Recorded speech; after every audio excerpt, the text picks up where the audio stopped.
Assalamualaikum warahmatullahi wabarakatuh. Izin memperkenalkan nama Taruna Dewasa Nur Ahmad Yudianto dari Prodi MTP 3B dengan NIT 202041314 dan nomor absen 10. Di sini saya akan menjelaskan tentang peralatan operasi KRDH.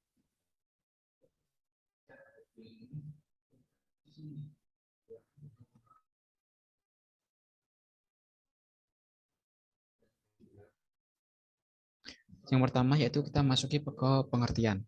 Pengoperasian KRDH adalah suatu kegiatan yang berawal dari persiapan administratif, baik secara administrasi umum maupun administrasi teknik. Pemeriksaan KRDH baik dalam kondisi mati sampai dengan pemeriksa ketika KRDH sudah hidup. Melakukan start dan mematikan engineer KRDH, mengemudikan KRDH sampai dengan menyelesaikan tugasnya. Untuk peralatan-peralatan yang digunakan antara lain yaitu yang pertama ada peralatan utama yaitu master control. Untuk yang kedua yaitu peralatan pengereman. Dan yang ketiga ada meteran, dan yang keempat yaitu lampu indikator, dan yang terakhir adalah saklar dan switch. Nah, dapat dilihat pada gambar 2.1 peralatan meja pelayanan masinis. Untuk yang bagian A itu adalah master control atau pengendali utama, yang mana terdapat tiga bagian. Yang pertama ada master handle, dan yang kedua reservoir handle, dan yang ketiga yaitu key switch. Untuk pada bagian yang B yaitu peralatan pengereman. Untuk yang peralatan pengereman sendiri itu ada dua komponen. Yang pertama ada pengereman udara, dan yang kedua ada pengereman hidrodinamik.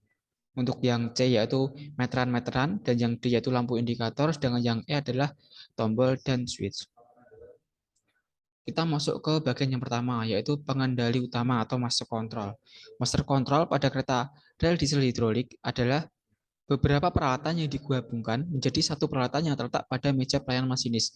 Peralatan tersebut berfungsi sebagai pengatur tenaga, pengatur pengereman, dan juga peralatan deadman. Untuk yang pertama yaitu sebagai gagang tenaga. Apabila master control kita fungsikan sebagai gagang tenaga, gagang ini harus digerakkan ke arah depan. Gagang tenaga mempunyai 4 tingkatan tenaga, di mana makin besar tingkatannya atau makin jauh gagang tenaga digerakkan ke depan, maka tingkat tenaga yang dihasilkan juga semakin besar. Untuk yang kedua itu sebagai gagang pengereman hidromekanik. Apabila master control kita fungsikan sebagai gagang pengereman, gagang ini harus digerakkan ke arah belakang. Gagang pengereman mempunyai 7 tingkatan, di mana makin besar tingkatan atau makin jauh gagang tenaga digerakkan ke belakang, tingkat pengereman semakin besar juga. Gagang ini digerakkan secara manual oleh masinis. Untuk yang ketiga yaitu sebagai gagang deadman. Apabila master control kita fungsikan sebagai gagang deadman, gagang ini harus ditekan ke bawah setiap 50 detik dan dilepas kembali sesuai dengan tempo yang telah diatur. Gagang deadman ini harus digerakkan secara periodik dan digerakkan secara manual oleh masinis. Yang selanjutnya yaitu pembalik arah atau reversing handle. Peralatan ini mempunyai fungsi sebagai pengatur arah gerakan dari kereta, yaitu kereta maju, arah mundur, atau netral. Bila akan menggerakkan kereta pembalik arah dari posisi netral ke posisi maju atau mundur terlebih dahulu, gagang tenaga harus diletakkan pada posisi netral. Antara gagang tenaga dan gagang pembalik arah terjadi interlocking, yaitu saling mengunci antara satu dengan yang lainnya. Untuk yang selanjutnya yaitu kunci kontak atau gate switch. Kunci kontak adalah berfungsi sebagai switch untuk menghubungkan arus listrik dari baterai ke sistem kendali. Sebelum mengoperasikan KRDH, peralatan ini harus dikerjakan terlebih dahulu. Kunci kontak mempunyai dua posisi, yaitu on dan off. Untuk posisi on digunakan pada saat mengaktifkan kabin guna mengoperasikan KRDH, sedangkan posisi off digunakan pada saat kabin tidak dioperasikan. Dapat dilihat pada gambar, itu menunjukkan tanda off. Itu menunjukkan tanda on. Untuk yang selanjutnya yaitu peralatan pengaman. Peralatan yang berfungsi sebagai peralatan pengaman, pengereman, dan peralatan ini harus selalu dikerjakan oleh masinis. Apabila tidak dikerjakan oleh masinis pada jangka waktu tertentu, maka deadman ini akan mengerjakan pengereman secara otomatis. Peralatan ini ada dua jenis, yaitu tombol deadman dan juga pedal deadman. Kita menuju ke poin 2, yaitu peralatan pengereman udara tekan.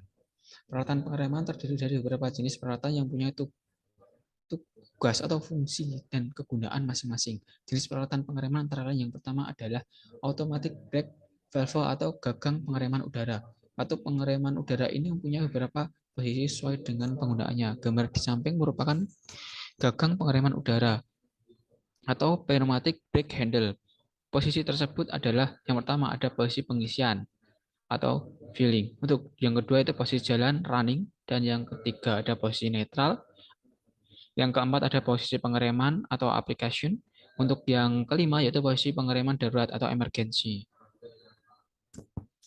Untuk yang kedua yaitu ada emergency brake valve atau katup pengereman darurat. Peralatan yang berfungsi untuk melakukan pengereman terhadap kereta api karena adanya bahaya terhadap perjalanan kereta api. Cara kerja peralatan ini yaitu dengan menggerakkan gagang katup darurat berlawanan arah jarum jam. Maka pengereman akan terjadi secara cepat dan kereta juga akan berhenti secara cepat. Katup darurat ini tidak hanya terletak pada kabin masinis, tapi juga ada pada ruang penumpang. Nah, pada yang gambar di kiri yaitu pada gambar katup darurat. Untuk yang kanan itu biasanya terdapat pada ruang penumpang. Kita melangkah pada poin yang ketiga, yaitu pengereman hidrodinamik. Pengereman hidrodinamik merupakan peralatan yang menjadi satu pada master control. Pengereman jenis ini adalah sistem pengereman yang menggunakan transmisi hidrolik sebagai media pengereman, dan jenis pengereman hidrodinamik hanya efektif digunakan pada saat kecepatan kereta masih tinggi. Apabila kecepatan kereta api sudah rendah, maka pengereman ini sudah tidak efektif lagi dan harus dibantu dengan pengereman sistem pneumatik. Posisi gagang pengereman hidrodinamik mempunyai 7 tingkatan. Untuk mengerjakan pengereman ini adalah dengan cara menggerakkan master control ke belakang. Sedangkan tahap tingkatan disesuaikan dengan kebutuhan kekuatan pengereman. Semakin digerakkan ke belakang, maka semakin besar tingkatan dan semakin besar juga kekuatan pengeremannya. Untuk poin yang selanjutnya yaitu meteran-meteran. Ada beberapa meteran yang terdapat pada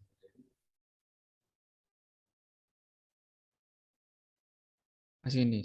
Untuk yang pertama yaitu meteran tekanan udara atau manometer udara. Peralatan ini untuk mengetahui tekanan udara pada beberapa peralatan antara lain yaitu yang pertama ada tekanan udara pada tangki utama atau main reservoir.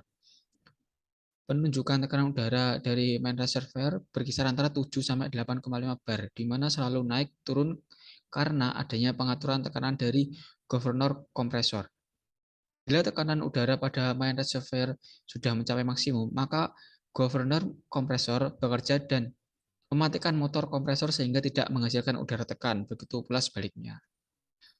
Untuk yang kedua itu tekanan udara pada pipa udara penggerak atau brake pipe. Manometer ini mempunyai rank penunjukan sampai dengan 12 bar. Tekanan udara pada brake pipe ditunjukkan pada jarum warna putih. Besaran dan kecilnya nilai tekanan udara pada manometer ini bergantung pada tingkat kekuatan pengereman yang diatur melalui gagang pengereman. Semakin digerakkan ke kanan, gagang pengereman akan semakin kuat.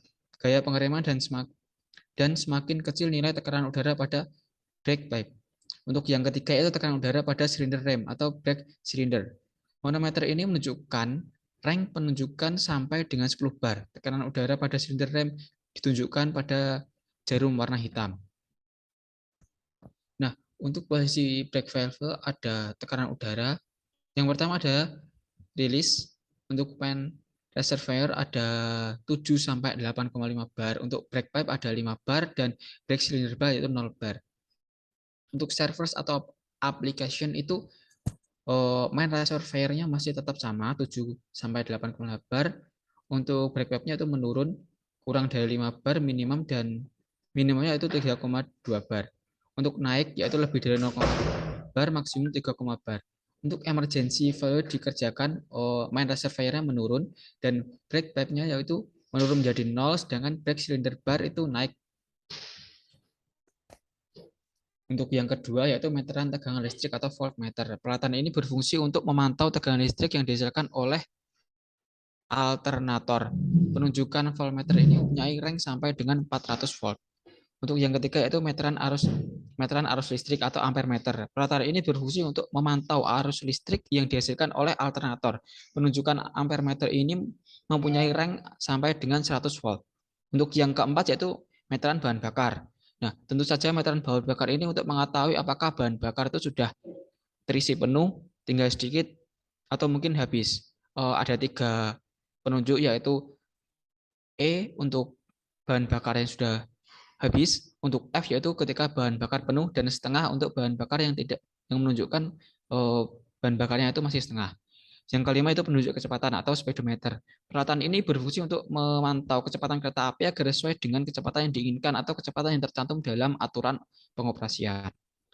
Nah, selanjutnya ada lampu indikator. Lampu ini memberikan peringatan kepada masinis bahwa peralatan di bawah ini bekerja atau peralatan yang digunakan itu memiliki fungsi atau berfungsi sesuai dengan semestinya. Untuk yang pertama yaitu ada pintu kanan buka, yang kedua ada pintu kiri buka, yang ketiga ada footstep kanan kerja, yang keempat ada footstep kiri kerja, yang kelima ada master control 1 on, yang keenam ada master control 2 on, untuk yang ketiga itu master control 1 gangguan, yang kedelapan master control 2 gangguan, untuk yang kesembilan yaitu baterai, 10 rem parkir kerja, nomor 11 yaitu deadman kerja, untuk yang 12 yaitu ender kerja, dan yang terakhir yaitu engine mati. Untuk saklar dan tombol ini berfungsi untuk mengerjakan beberapa peralatan seperti yang pertama itu saklar lampu. Saklar lampu ini berfungsi untuk mengerjakan beberapa fungsi lampu antara lain yaitu penerangan ruang penumpang, penerangan kabin masinis, dan lampu sorot. Untuk yang kedua yaitu ada tombol pembersih kaca. Selanjutnya ada tombol pintu, tombol footstep, tombol klakson, tombol pengatur sirkulasi udara atau fan, untuk tombol dan juga ada tombol pengaturan suhu udara atau kita kenal dengan sebutan AC, dan ada juga tombol engine start, tombol engine stop, tombol reset, tombol baterai maupun tombol lampu semboyan. Terima kasih atas perhatiannya. Kurang lebih presentasi saya cukup sampai di sini. Bila ada kurang lebihnya saya mohon maaf yang sebesar-besarnya. Wassalamualaikum warahmatullahi wabarakatuh.